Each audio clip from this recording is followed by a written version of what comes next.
Inside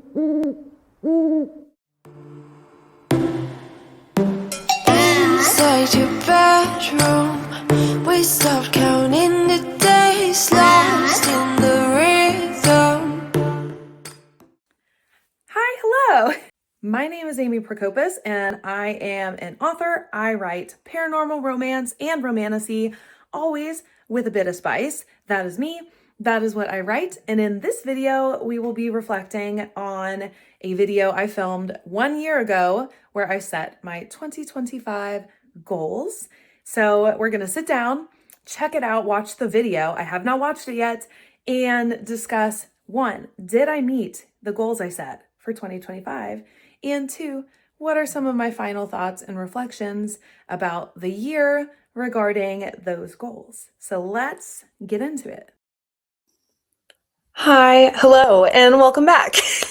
We are here in one of the extra bedrooms. I have a really exciting announcement coming soon because I am revamping the writing room here at my house. So we'll have a much better space. We're going to have a prettier backdrop for sure to record future YouTube videos. So I'm really excited. But for today, we are here, just a blank wall. I'm wearing my Read Books, Be Kind sweatshirt. I'm working on some fun merch.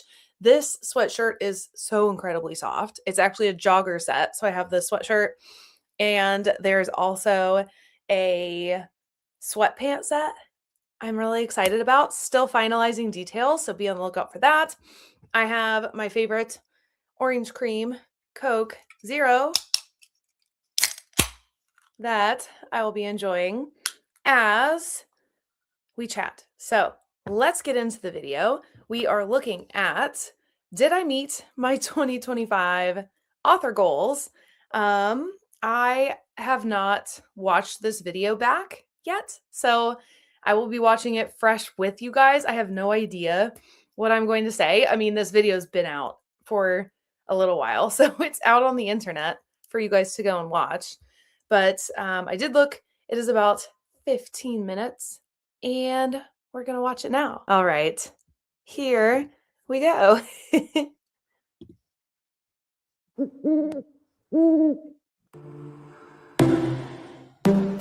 Inside your bedroom, we stopped counting the days, lost in the rhythm. Gosh. Hi, hello. Let me get set up real quick. My goodness, I just finished watching Wicked for the very first time, and I cried. Oh my gosh, I cried so much. Also, there's a shower door right behind me in that room I'm in. Oh my gosh. Didn't even move it, cover it, whatever. There's just a shower door behind me. Cried a lot near the end, so I don't look so great. So bear with me. This is my informal 2024 to 2025 goal setting video.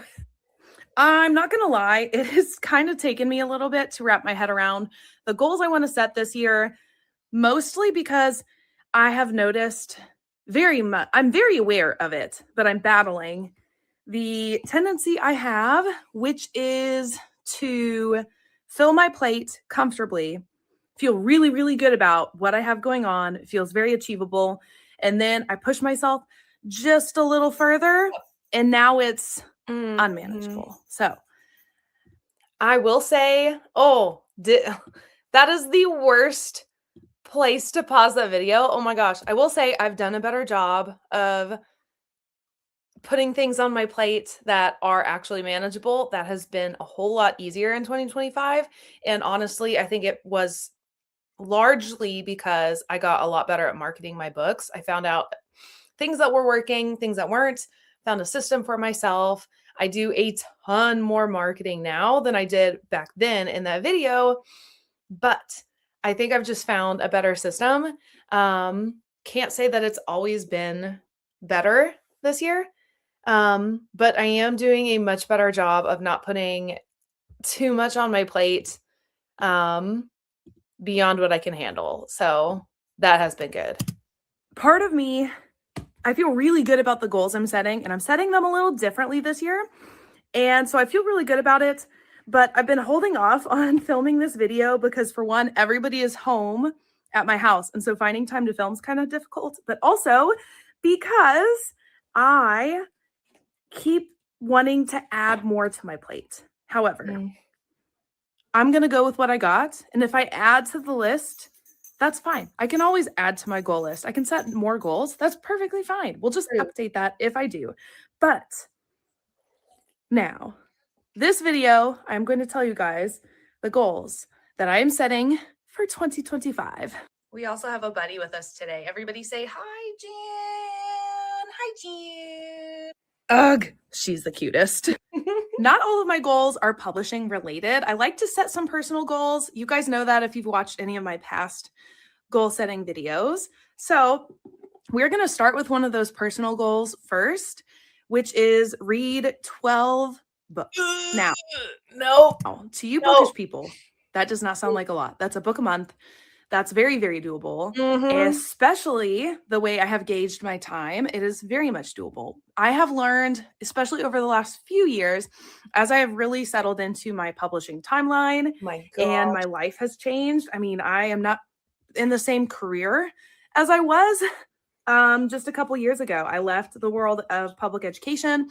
Now I'm in the world of privatized therapy. I'm going to be an LPC, which is licensed professional counselor, full-time. And my authordom, my author platform has grown exponentially. So it gives me more time. But yes, it somehow means I read less for pleasure.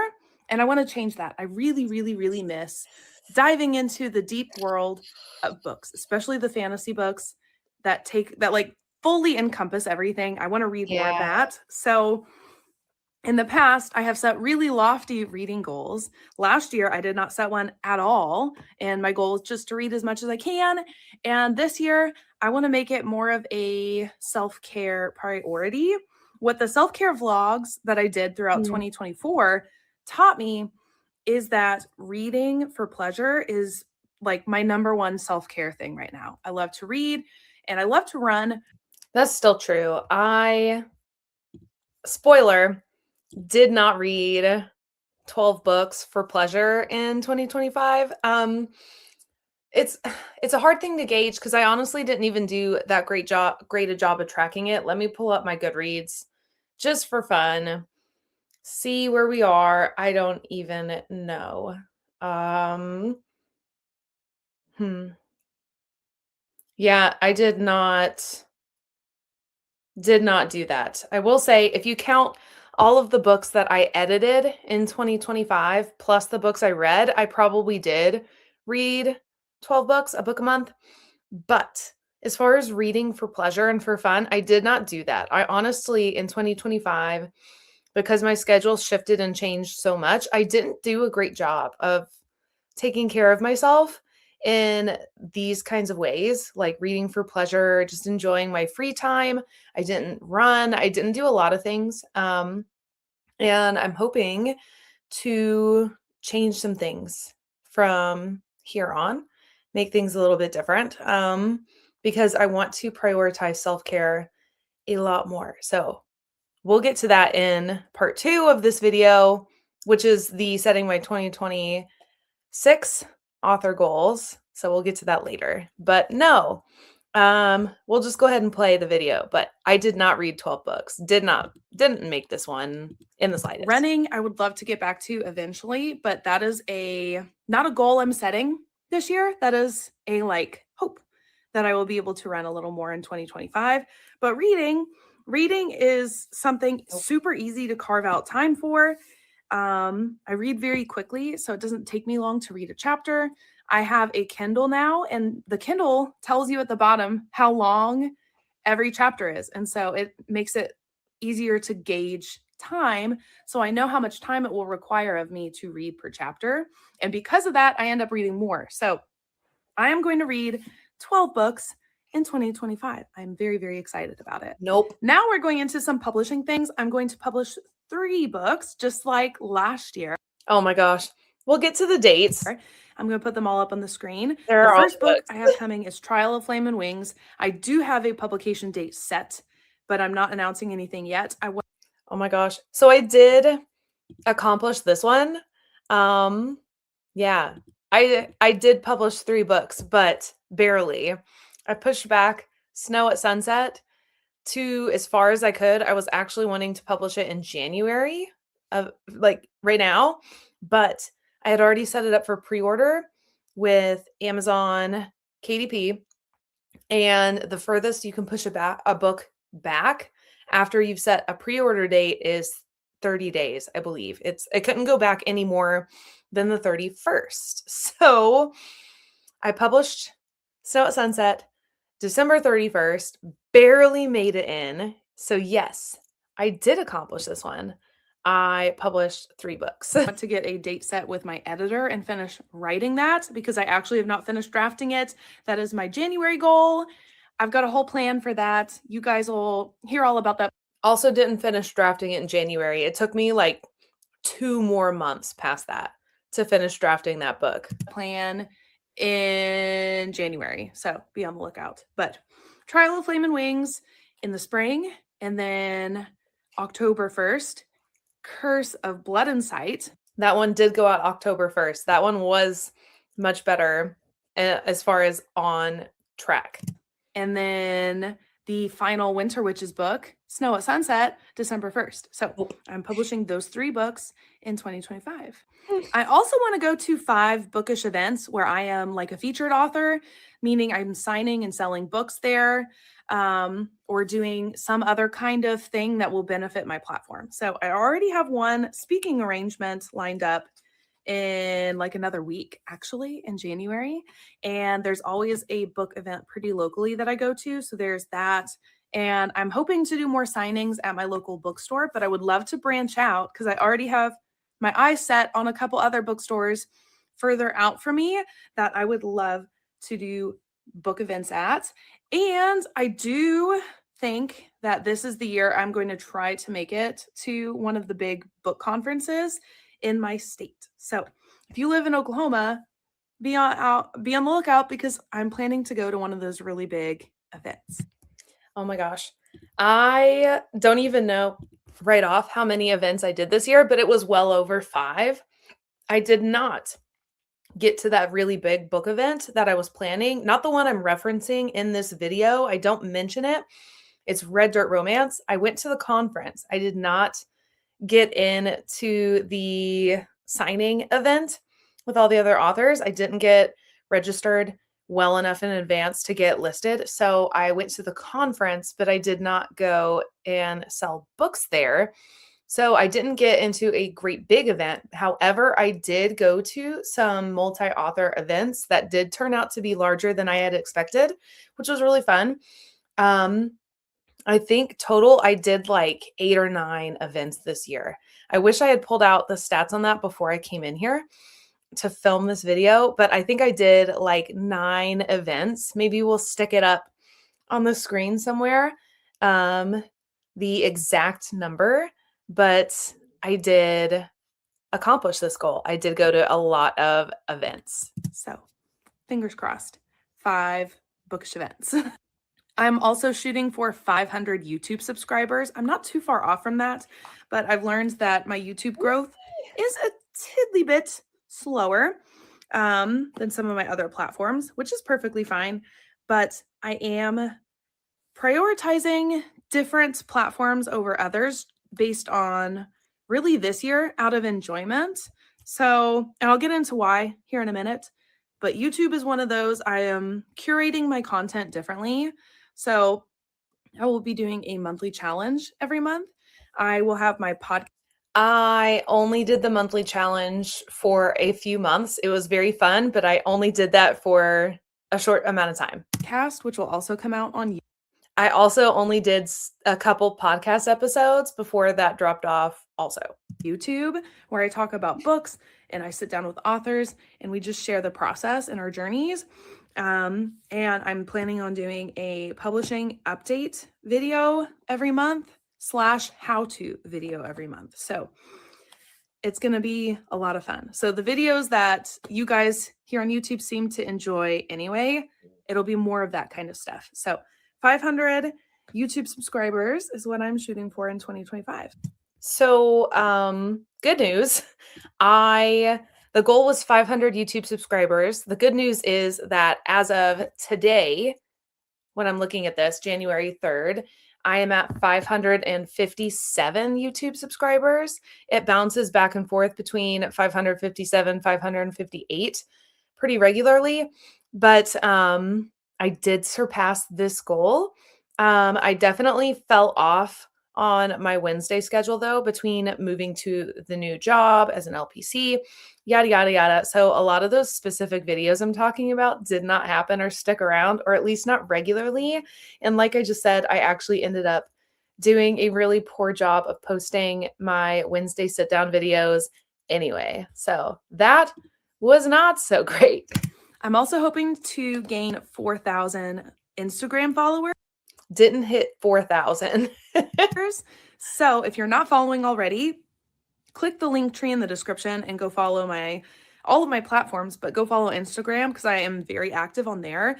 That is where you get daily updates, is Instagram, because I share to my stories super, super often. So I am hoping to grow that platform. And I feel like that growth may look different in 2025, especially on Instagram, because of all of the debacle with TikTok. So I think a lot of people who are really active on TikTok will be moving to Instagram and will start to be more active there. I think Bookstagram may grow yet again. There's been a lot of talk online, of course, you guys may know, about where all of our bookish community will kind of gather in leaving TikTok. And it seems like a lot of people are already set up on Bookstagram, and we may just I don't know, do more things there. So I do think growth will look different on Instagram, and because TikTok may be going away unless there's a Hail Mary,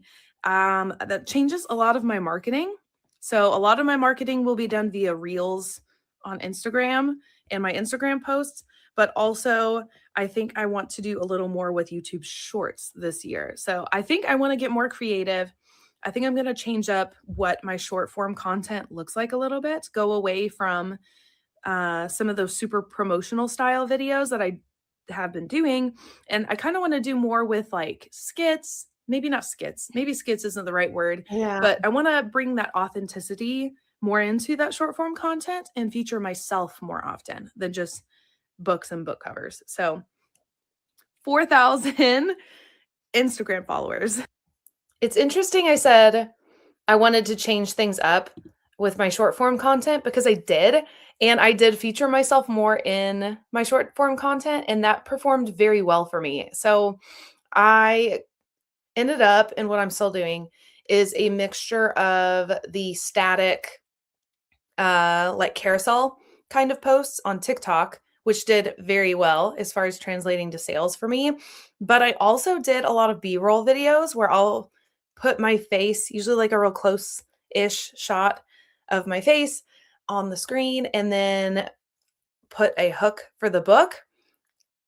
That worked really, really well for me. And that actually, I think shortly after, maybe a month or two after I set my goals, that is what I ended up shifting to, because one, they were really easy to film. They were pretty authentic. And I did find early on in 2025 that my content online that did the best featured me physically in it, which was very cool. So, yeah, I ended up sticking with some of that, but I did not get 4,000 followers on Instagram.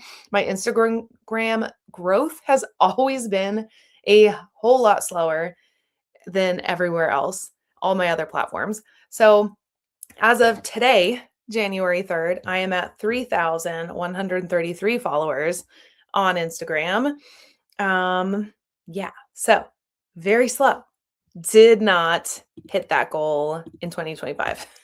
Speaking of Instagram and things related to it, I want 1,000 followers on Threads. I'm still finding my way around that, but it seems to be a pretty big hub for mostly the author community, I think. And so I really want to up my game there, find my stride, share some thoughts, and see where that takes me. So I am not super far off from 1,000, so I'm hoping that I'll be able to grow that. But it does seem like Threads has a slower growth rate. And so I'm keeping a little bit conservative and shooting for 1,000 followers over there.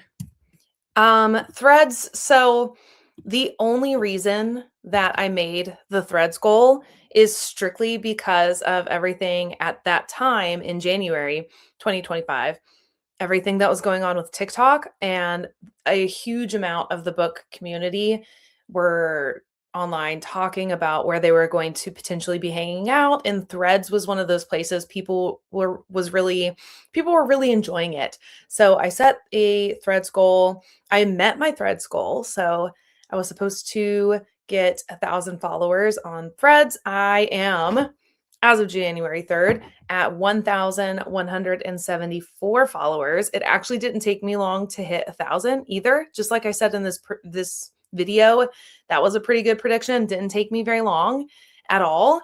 But I don't hang out on Threads, and Threads for me is a very different space.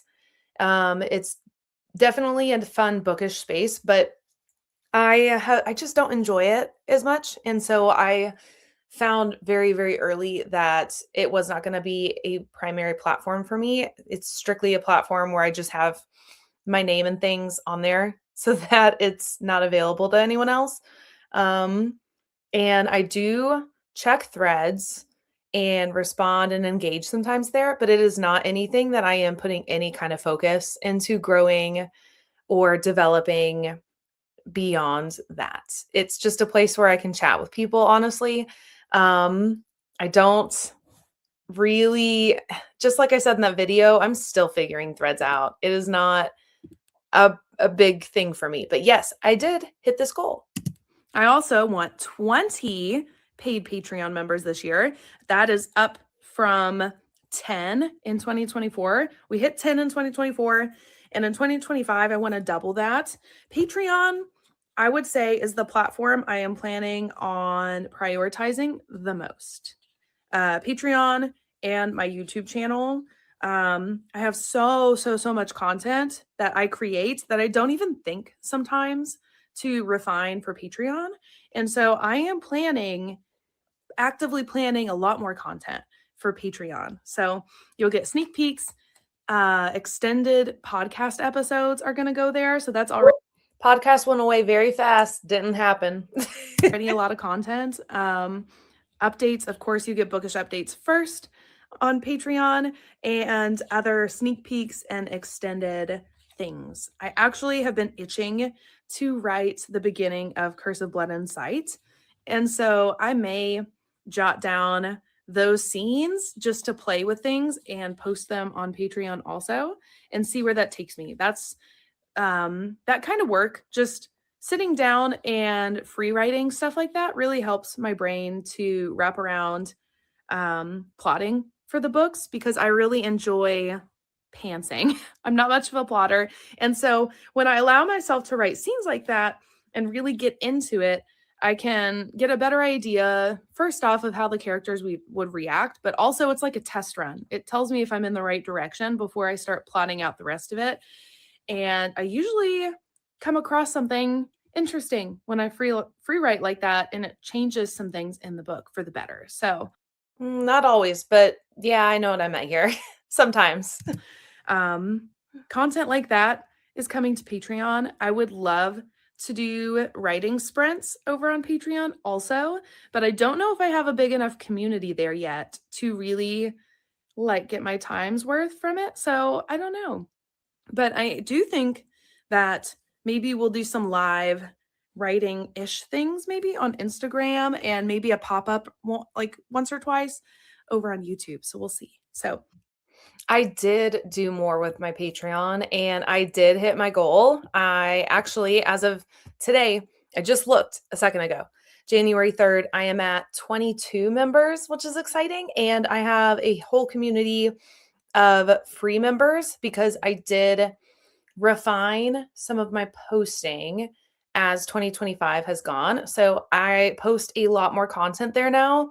I do a lot of freebies. I do the early drafts of all my books, plus you get into the ARC team. So you get the advanced reader copy as well before books release and early announcements.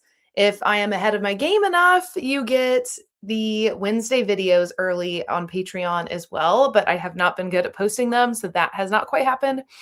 And I did start doing writing sprints over on Patreon. I actually moved my Write With Me live stream from YouTube and moved it to Patreon. Same time, same dates, everything.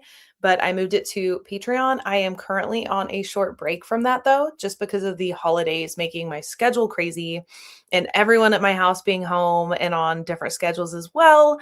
So I'm currently on a break, but we are returning to that very shortly in 2026, probably next week. So not this week, but what is that? I don't know. Next week. Oh my goodness. 20 paid Patreon members is what I'm shooting for in 2025. And the last goal that I'm formally setting and writing down is kind of a personal / professional one. It is become an LPCC, so an LPC candidate. So I did that. in my state, you get fully licensed after you've completed 3,000 working hours. So I have to report those to the state. And so I can start as soon as I finish all of my paperwork. So I actually learned that I can start submitting stuff as soon as I get the rest of my background check back. I'm still waiting on some stuff from the federal government, but as soon as I get that, I can submit all of my papers and take my tests. And as long as I pass those, I can begin work. So hopefully super, super soon, my schedule that I blocked out right now will be filled with clients for therapy, mental health therapy. So that is something on my goal list. I will say, when I set this goal, I expected to be finished with all the red tape and the paperwork and started in February. That did not happen at all because there were so many little steps and things that I had to do, things that got in the way. I went to take one of my tests one day and the entire system was down. And so I had to drive back yet another day to take the test, and I couldn't schedule it very quickly. So it was like another week. It was a whole disaster. The system is a mess. They have since made some adjustments in Oklahoma that has made some of that a little bit more streamlined and better, but still, wow. It took me a whole lot longer, and I did not actually start working with clients until July, which is a big difference when you graduate and you leave a job and you anticipate starting and it's not for half the year. Is to become a candidate. So that is exciting. So this really wasn't that, I feel like there wasn't a ton that I covered in this, but I did set my goals. I've got this beautiful new happy planner for 2025. It is a work-life planner, if you are curious, from their work-life series. They have the metal rings, which I adore. And what I like about this planner is that part of the daily section, it's a vertical planner, and part of the daily section is timed. So there are blocks from 7 a.m. to 7 p.m. And I have found that scheduling out my time like that makes me more efficient. Knowing what to expect is always something for me. And yeah, it just makes things run a lot smoother. So there's that. Hi, June. Say hi to everybody. All right. I think we're going to leave off on that adorable puppy dog. Just look how cute she is. She is actually not in our house today. She is with my parents because we were gone on a trip, or else I would show her to you guys today, but she's not here right now. We have to go pick her up in like an hour. So speaking of, that is all for this video. I am super happy to report that I accomplished, at least in some version, lots of those goals. I am in an entirely different place than I was this time last year. It is crazy. My schedule is very different. I still use Happy Planners. They're my favorite planner. I get one every single year at Christmas, and use my time at Christmas to set it all up for the new year and set my goals and do all the fun things. And I still do that every year. I will show you guys the new happy planner in the next part of the video where I set my 2026 author goals. But yeah, there's some things that still stand true even 1 year later from that goal setting video. It's very fun to see and compare personal growth. That's why I do these videos and why I like to do these kinds of reflections, because I think it's important. So yeah, I hope it was really interesting to you guys. I definitely have some different thoughts. I think I will reflect a little bit more on the data for that going into 2026, setting my 2026 goals. Super, super exciting. I will let you guys know what those are and why I'm setting those in that video. So yeah, thank you guys for watching. So that is it. Thank you guys so, so much for watching. I hope it was really interesting. Leave a comment below. Did you meet your 2025 goals? Did you even set goals for 2025? I would love to hear how the year went for you, what you were able to accomplish, and how you grew and got better in 2025. And I really hope 2026 is even better for you. So thank you guys so much. Check out all the links below for my social media, my Patreon, all of my books. I have many more coming, I promise. And yeah, thanks for watching. Read books, be kind, and I will see you guys in the next one. Bye. Oh my